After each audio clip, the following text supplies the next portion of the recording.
주제 좀 바꿔보도록 하겠습니다. 배우 황정음 씨가 기획사의 돈을 횡령했다는 소식이 전해졌는데 액수도 생각보다 큽니다. 한 40여억 원. 어떤 방식으로 횡령을 했다는 건지 참 궁금하다는 분들 많았습니다. 황정음 씨가 자신이 100% 소유한 가족법인, 그러니까 보통 우리가 1인 기획사라고 이야기를 하죠. 네. 이 자신의 이름을 딴 훈민정음 엔터테인먼트에서 약 43억 4천만 원의 자금을 횡령한 혐의로 불구속 기소됐습니다. 이 중에서 42억 원가량이 가상화폐 투자에 사용된 것으로 알려졌는데요. 첫 공판에서 이 배우 황정음 씨 공소 사실 모두를 인정했습니다. 황정음 씨 측에 따르면 이 법인이 코인을 직접 소유할 수 없기 때문에 일시적으로 본인 명의로 투자한 거다 이렇게 해명을 했는데요. 예. 또 이 회사 수익의 거의 대부분이 본인 연예 활동에서 비롯된다는 거죠.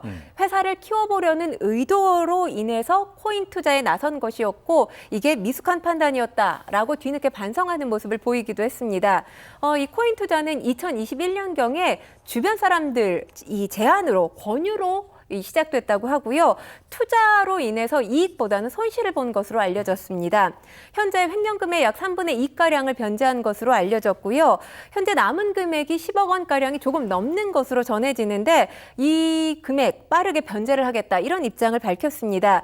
재판부 이 8월에 지금 2차 공판이 예정돼 있거든요. 변제 여부를 확인할 예정이고요. 변제 진행 상황에 따라서 최종 양형 여부가 결정될 것으로 보입니다. 네, 아무리 좋은 투자처더라도 40억 원이라뇨. 회사 돈의 상당 부분인 건데 어떤 분들이 이렇게 또 말씀하시더라고요. 어차피 1인 기획사니까 사실상 자기 회사 돈으로 자기가 투자했는데 거기에 대한 위험도 자기가 감수하는데 뭐가 문제냐. 법적으로는 안 그렇잖아요, 근데. 그렇죠. 네. 내 돈 내 투인데 뭐가 문제냐. 내 돈으로 내가 투자한 거다. 이렇게 이야기를 하시는 분들도 계시는데 그렇게 단순하게 볼 것만은 아닙니다.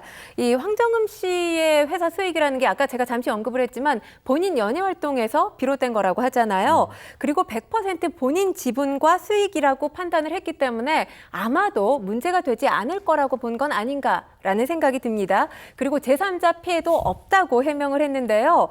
황정음 씨가 일단 이 회사 자금을 본인 명의로 인출한 뒤에 가지급금 형태로 처리를 했습니다. 그게 무슨 말씀? 여기서 가지급금 다소 생소한 단어일 텐데요. 예. 설명해드리면 이 회사 돈을 대표나 임원이 명확한 용도나 증빙 없이 가져가게 되면 가지급금으로 분류가 됩니다. 예. 이 사용처가 불분명하거나 명확한 증빙이 부족할 때 일시적으로 가지급금으로 처리를 하게 되는데 이 가지급금이 공적인 용도가 아니라 사적인 용도로 사용한 게 드러나게 될 경우에 횡령 혐의 또는 배임 혐의를 받을 수가 있습니다. 내 회사라도 100% 지분이 있는. 그렇습니다. 네. 지금 그래서 황정음 씨가 대부분의 액수 3분의 2가량을 변제를 했지만 결국 횡령죄로 법정에 서게 된 게 바로 이런 이유 때문인 건데요. 100% 지분을 가진 1인 회사라 하더라도 회사의 자금 법적으로 회사 돈입니다. 내 개인 돈이 될 수 없다는 거죠. 그리고 회사는 황정음 씨 개인과 별개로 독립된 법인격을 갖게 됩니다.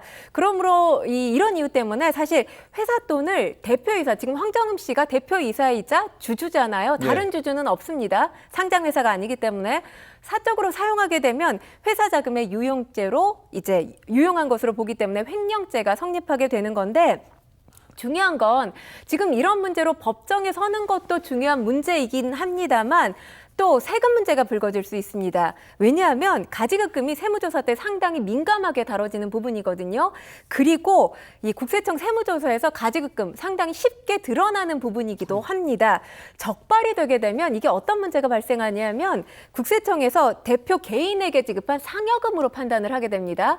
그렇기 때문에 여기에 대해서 소득세가 발생을 하게 되는 건데 이게 이제 회사 돈을 사적으로 유용한 금액 소득으로 간주되기 때문에 예상하지 못했던 세금 폭탄 맞을 수도 있습니다. 알겠습니다. 1분 정도 저희가 시간이 있는데 황정은 씨 입장에서는 여러 가지 활동 다시 해보려고 했는데 어쨌든 대중의 입장에서는 이게 무슨 일이야? 그렇게 평판이 좋아지는데 좀 도움은 안 될 것 같아요. 물론 아까의 이유로 이제 피해도 본인이 고스란히 지게 되는데 이게 그러니까요. 무슨 문제냐 이해하는 네티즌들도 있지만 어차피 이게 법적으로 문제가 된다라는 것 아니겠습니까? 그렇죠. 그렇기 때문에 관련해서 지금 향후 활동이 불투명한 것이 아니냐 이런 목소리들 나오고 있는데 지난해 이혼 이슈부터 시작해서 또 이 남편과 무관한 일반인 여성 A씨를 외도녀로 오인해서 신상 정보를 박제하기도 했잖아요.